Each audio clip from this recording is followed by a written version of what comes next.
ವೆನೆಜುವೆಲಾದಲ್ಲಿ ಸಂಭವಿಸಿದ ತೀವ್ರ ಪ್ರಮಾಣದ ಭೂಕಂಪದಲ್ಲಿ ವ್ಯಾಪಕ ಸಾವು ನೋವುಗಳಾಗಿವೆ. ರಾಷ್ಟ್ರದ ಹಲವಾರು ರಾಜ್ಯಗಳಲ್ಲಿ ಗಂಭೀರ ಪ್ರಮಾಣದಲ್ಲಿ ಆಸ್ತಿ ಹಾನಿಯಾಗಿದೆ. ಕಟ್ಟಡಗಳು ಬೀಳುತ್ತಿರುವುದರಿಂದ ಜನರು ಮನೆಗಳಿಂದ ಹೊರಗೆ ಓಡಿ ಬಂದು ಜೀವ ಉಳಿಸಿಕೊಂಡಿದ್ದಾರೆ. ಆದರೆ ಬಹುಮಹಡಿ ಕಟ್ಟಡಗಳಲ್ಲಿ ವಾಸಿಸುತ್ತಿದ್ದವರ ನೇಕರು ಕುಸಿದು ಬಿದ್ದ ಕಟ್ಟಡಗಳ ಅವಶೇಷಗಳಲ್ಲಿ ಸಿಲುಕಿಕೊಂಡಿದ್ದಾರೆ. ಅವರ ರಕ್ಷಣೆಗೆ ಪರಿಹಾರ ತಂಡಗಳು ಕಾರ್ಯನಿರತವಾಗಿವೆ.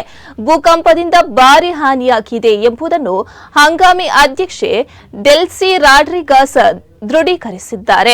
ವೆನೆಜುವೆಲಾದ ನಿರ್ಣಾಯಕ ಮೂಲಸೌಕರ್ಯಗಳಲ್ಲಿ ಒಂದಾಗಿರುವ ಸಿಮೆನ್ ಬೋಲಿವರ್ ಅಂತಾರಾಷ್ಟ್ರೀಯ ವಿಮಾನ ನಿಲ್ದಾಣಕ್ಕೆ ಭಾರಿ ಹಾನಿಯಾಗಿವೆ.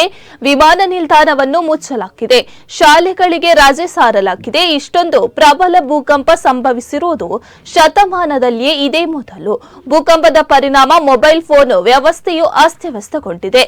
ಭೂಕಂಪ ಪೀಡಿತ ಪ್ರದೇಶಗಳಿಗೆ ನೆರವು ನೀಡಲು ಭಾರತ ಮುಂದಾಗಿದೆ. ಪರಿಹಾರ ಕಾರ್ಯಗಳನ್ನು ಬೆಂಬಲಿಸುವುದಾಗಿ ಪ್ರಧಾನಿ ನರೇಂದ್ರ ಮೋದಿ ಭರವಸೆ ನೀಡಿದ್ದಾರೆ ಎಂದು ಹಂಗಾಮಿ ಅಧ್ಯಕ್ಷೆ ತಿಳಿಸಿದ್ದಾರೆ.